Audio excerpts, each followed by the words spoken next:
When I was a child, I did gymnastics. Then, when I became a teenager, I played volleyball. And now, as an adult, I sometimes go swimming. Did you notice that I used 3 different verbs to speak about sports?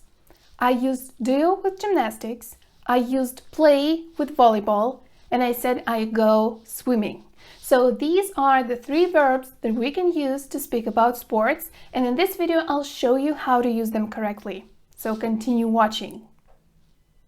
When we talk about team sports for which you need, for example, a ball, a puck, a shuttlecock, we use the verb play. I play basketball, he plays soccer, they play table tennis. Like we need to play volleyball. With activities that end in ing, we use the verb go.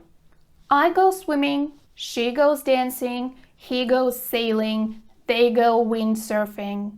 So mostly we use go with individual sports. Okay, baby, let's go dancing.